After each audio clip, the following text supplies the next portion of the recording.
This channel does not promote any violent, harmful, or illegal activities. All content provided by this channel is meant for an educational purpose only.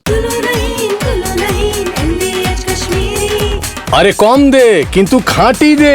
MDH Kashmiri লাল লঙ্কার গুঁড়ো।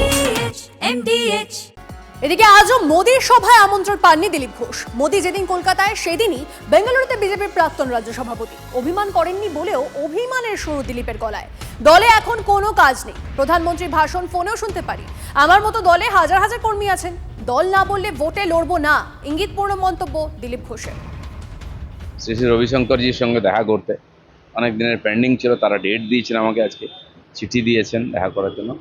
তো সেই জন্য ব্যাঙ্গালোরে রওনা হচ্ছি। আর এখানে আমার কোনো কাজ নেই আজকে। দিলীপ ঘোষ কোনো অভিমান করেনি, ছোটবেলা থেকে আজ পর্যন্ত কাজ করেছে, লোকের অভিমান ভাঙিয়েছে। প্রধানমন্ত্রী কি বুঝছেন না বুঝছেন সেটা প্রধানমন্ত্রীর উপরে ছেড়ে দিন। পার্টি এত বড়, বহু কার্যকর্তা আমার মতো আছেন পার্টিতে, হাজার হাজার লক্ষ লক্ষ। পার্টি তাদের নিয়ে ভাবে, তাদের যোগ্য কাজ দেয়, সময়ে পার্টির প্রয়োজনে পার্টি কাজে লাগাবে।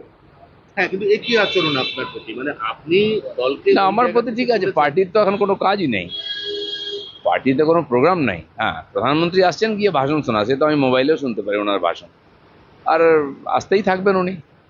তার সঙ্গে ভাষণ শোনার জন্য যাওয়ার দরকার নেই। অন্য কাজ যখন দেবে পার্টি, সেই কাজে লেগে যাবো। পার্টি যদি মনে করে আমার ইলেকশন লড়া উচিত, আমি 3 বার লড়েছি। পার্টি 2 বার আমাকে প্রথম জিজ্ঞেস করেছিল কোথায় লড়তে চাও, আমি বলেছি জিতেছি। 3য় বার পার্টি বলে দিয়েছে ওখানেই লড়তে হবে, আমি লড়েছি, জিতিনি। তো পার্টি, আমরা কার্যকর্তা, পার্টি যারা ডিসিশন নেন তার উপরে পুরো ভরসা আছে। তারা যেটা বলবেন ঠিক আছে। যদি বলেন যে তোমার ইলেকশন লড়ার দরকার নেই, অন্য কাজ করো, ওকে। তো সেই জন্য ওটা নিয়ে খুব বেশি চিন্তা করি না। দিলীপবাবু দেখে নিন তার দলের মধ্যে কারা তাকে পাশে থাকে, কারা সম্মান দেয়। সভাপতি ছিলেন, সরিয়ে দিয়েছে। জাতীয় সহসভাপতি সরিয়ে দিয়েছে। মেদিনীপুরের সাংসদ সিটিং এমপির সিট বদলে দুর্গাপুরে নিয়ে গিয়ে হারিয়ে দিয়েছে।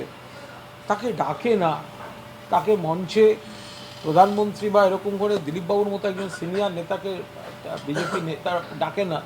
দিলীপবাবুর সঙ্গে আমাদের নীতিগত মতপার্থক্য থাকবে, কিন্তু দিলীপবাবু একটা উদাহরণ যে বিজেপির শীর্ষমহলে কী পরিমাণ গোষ্ঠীবাজি আর কাদা ছোঁড়াছুড়ি চলছে। দিলীপদা আমাদের শ্রদ্ধেয় নেতা, রাজ্য বিজেপির ইতিহাসের তিনি পরিসংখ্যানের বিচারে সফলতম রাজ্য সভাপতি। অচিরেই দিলীপ ঘোষকে স্বমহিমায় দিলীপ ঘোষের মতো করে আবার পাহাড় থেকে সাগরে দেখতে পাবেন। দিলীপ ঘোষের বিষয়টি কেন্দ্রীয় নেতৃত্ব দেখছেন এবং কেন্দ্রীয় নেতৃত্ব এবং দিলীপ ঘোষের মধ্যে কথাবার্তা চলছে। পার্টির তো নির্দিষ্ট কিছু পরিকল্পনা থাকে, দিলীপ ঘোষকে নিয়েও পরিকল্পনা আছে, আরও অনেক ঘোষ বোস দত্তমিত্রকে নিয়েও পরিচালনা আছে, আছে পরিকল্পনা আছে। দেখতে দেখুন, অনেক কিছু হবে। দিলীপ ঘোষ বিজেপিতে ছিলেন, আছেন এবং থাকবেন। কলকাতার মেট্রোর ইতিহাসে নতুন অধ্যায়। মেট্রোর নতুন 3 রুটের উদ্বোধনে জুড়বে শহর। বেলেঘাটা মেট্রো স্টেশন প্রধানমন্ত্রী নরেন্দ্র মোদীর হাত ধরে উদ্বোধন হতে চলেছে। 32 মিনিটেই হাওড়া থেকে সেক্টর 5, হাওড়া থেকে শিয়ালদা যেতে 11 মিনিট। জুড়ছে কলকাতার 2 বড় অফিস পাড়া। 26-এর আগে কি বার্তা প্রধানমন্ত্রীর? মোদীর মেগা ইভেন্টের মেগা কভারেজ। ইতিহাসের সাক্ষী থাকবে, চোখ রাখুন TV9 বাংলায়।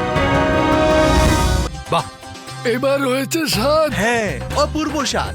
MDH এর চাঙ্কি চাট মশলা, জীবনে আসল স্বাদ জাগলো। আসল মশলা MDH